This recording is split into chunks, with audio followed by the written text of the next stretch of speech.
Welcome to the Referrals Podcast, the show designed to help everyone from the solopreneur to the Fortune 500 company win the referral game.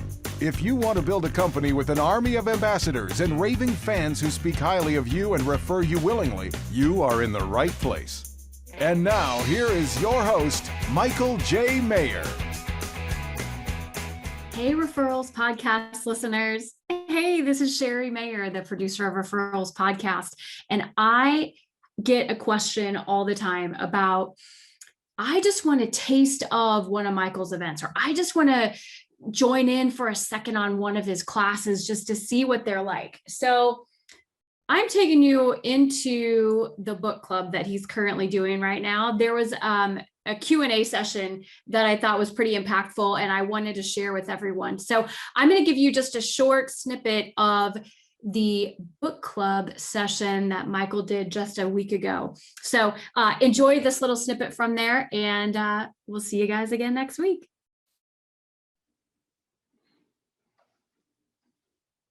Joanne Funches just has a question about Do It Now, Okay. but I don't know what the question is. Joanne Funches, come off mute.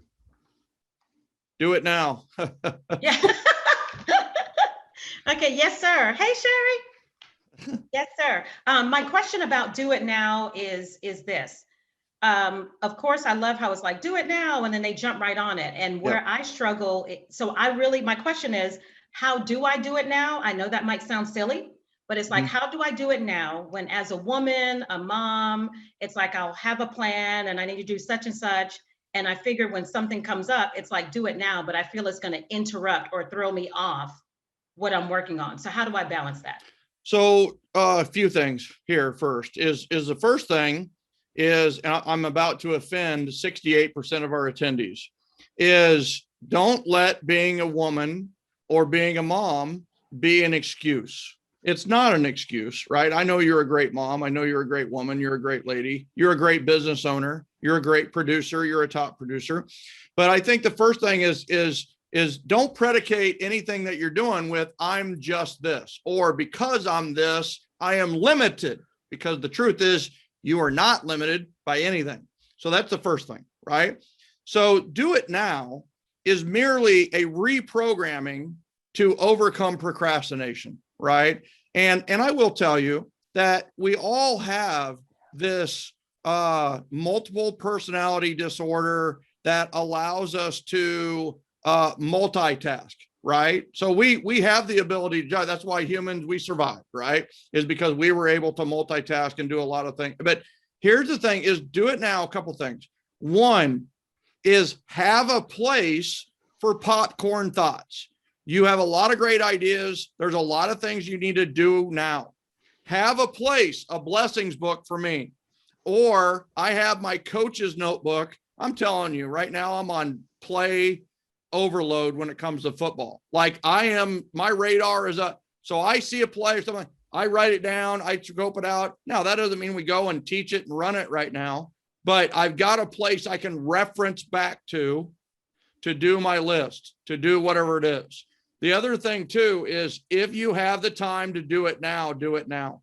If you have the time to do it now, do it now, right? Don't not do it because you're tired. Don't not do it because you're a mom. Don't not do it because you know, that kind of thing, right? The other thing too is, being a bad mom, being a bad dad. I don't have to worry about everybody on here. You're all great dads. You're all great moms. It doesn't mean that your kids always come first. You need to come first. Some of you needed to hear that. I'm telling you, first, love yourself.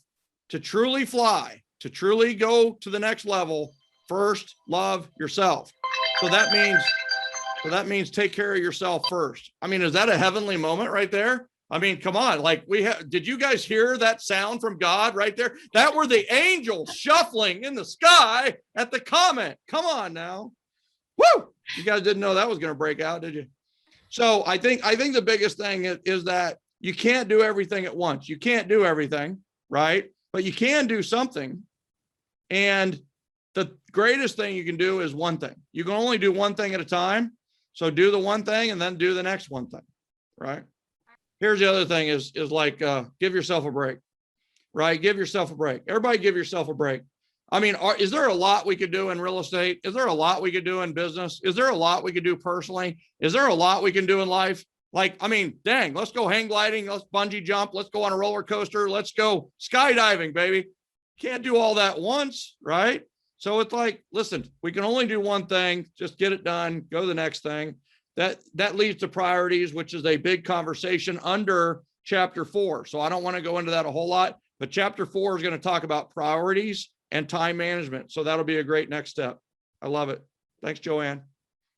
Okay, I literally have 17 questions. All right, let's hear them. What do you say to someone to get them to fill out the VIP form? Do it now. So the VIP form is a fantastic tool. By the way, in your RMA, in your Referral Mastery Academy, there is an example of a short form VIP form. We have a short form and a long form. We had some people ask about the long form. I'm going to tell you something right now. I almost never used the long form. It was the short form. It was easy to fill out. It was plenty of information, that kind of thing. But here's the thing is we had them fill it out. We had them come to the office for a seller's consultation or a buyer's consultation. They sat down, we went and got them a drink. They had a clipboard and they would fill it out. That's how we had it for clients. Now, are clients the only people in the 7L world? The answer is no. And that's one place where people get confused about 7L is they think that, oh, these are client appreciation events, right? No, these are your sphere, the people you know appreciation events, right? So this is about your sphere, growing your group, your tribe of trust with the people you know, not just clients, not just past clients, not just potential clients, but this bubble of people that you are a leader for, right? That is what the tribe of trust is all about. So here's the thing is at your events, when they have any wait time at all, have them fill out the short VIP form. You can also have them fill out the short VIP form, fold it, put their name on the outside, and that's what you use for drawings. That's what you use for draw. If you are a lender and you want people to fill out your VIP form, you want realtors to fill out at the event that you're hosting or you're doing a lunch and learn or you're a sponsor of, give everybody a VIP form, give them your 2 minutes to fill it out, right? You get 2 minutes on stage or 2 minutes in front. They fold it, they write their name, and that's what you use for your drawings. And they have now filled out their VIP form. That's a great question. Who asked that question? Tim Pulowski. Oh, never mind. I'm just kidding, Tim. It's all good. Pause. Welcome to the class, man. You're the best. All right, next. Is it okay to send a power note before actually having a conversation with someone? And if so, should I include my business card? So, all right, depends on the scenario, right? Depends. But okay, so Sherry, this goes back to, you remember Brooke, was it Brooke? It was the one, Evergreen Park, and this was a rental place. And what we did is we wrote handwritten notes to the people that lived in Evergreen Park because their rents were being raised. They raised the rent, and there were new construction homes where the payment was less than what they were going to pay in rent. So I wrote handwritten notes. Actually, our entire team wrote handwritten notes to this complex. We didn't know who they were, but we just invited them to call for information on you could own a new home for less than you're renting. That's a pretty oh my God, hello, how do I do that? So then we had the PS, we had the phone number. We used what was that called? We used ProQuest Technologies. Basically, they called a free recorded message. They got the information. Ladies and gentlemen, we wrote 350 messages to people we didn't know, and 77 responded from handwritten notes. That's actually in the book. You're gonna read about that. Oh, you already read about that. Is that chapter 3? That's Janice, right? Chapter 2. Thank you. With grading the database, do you recommend deleting all old internet leads? I would suggest that you invite them to your next event first. And then if you're not getting a response, then go ahead and delete them out. Now, if it says Mickey Mouse at fu.com or something like that, you might be able to delete that one, right? Because Mickey Mouse does not have that email address. I asked him, didn't I, Tommy? Oh, sorry, Tommy's not here. All right. What's an example of your best power note or the power note that gave you the most attention? So here's the thing. The best power note is pointing out something really specific about them and expressing your appreciation. Don't just say thank you or great to meet you. Or it's like point out something like nobody else heard in the room except for you and put it in your note. The other thing is one of the best lines that I've ever put is remember, your confidence, support, and trust are always appreciated. That is my number one line. Remember, your confidence, support, and trust are always appreciated. Please notice that I can even write that to somebody who has not referred me yet. And please notice that is an embedded command for them to support, have confidence in me, and trust me. What is a referral source? Somebody who supports you, has confidence in you, and trusts you. So, and then here's the thing. You can write blah, blah, blah, blah, blah, blah, blah, blah, blah, and then put PS, please give me a call when you get this, and put your phone number. And that's the greatest handwritten note ever. It's the power of the PS or a yellow sticky note. Look at this. This was full at the first of the year. That was a full, this is how often I use Post-it notes in my handwritten notes. Some of you have gotten handwritten notes from me with a Post-it. Next.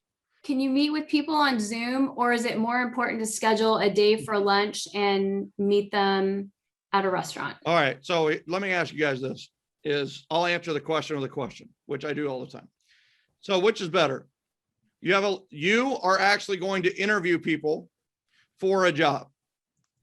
Would it be better for them to just do a Zoom, or would it be better for them to come in and interview for the job? Here's another spin on that. 2 agents get an opportunity for a listing. One agent does it by Zoom. The other agent does it in person. Who gets the listing? Person.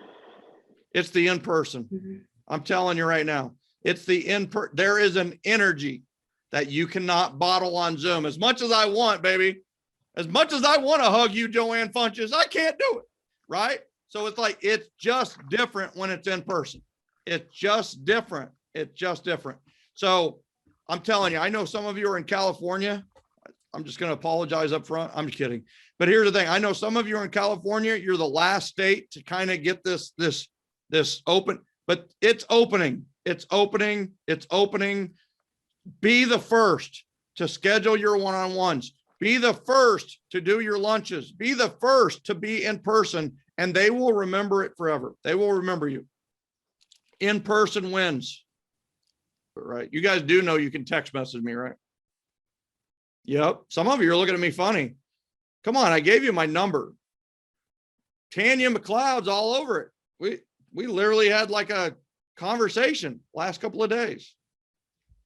All right, everybody. We will see you on Friday. I love you. Crush this week. Let's go. Rock it. You're the best. Do it now. Make it happen.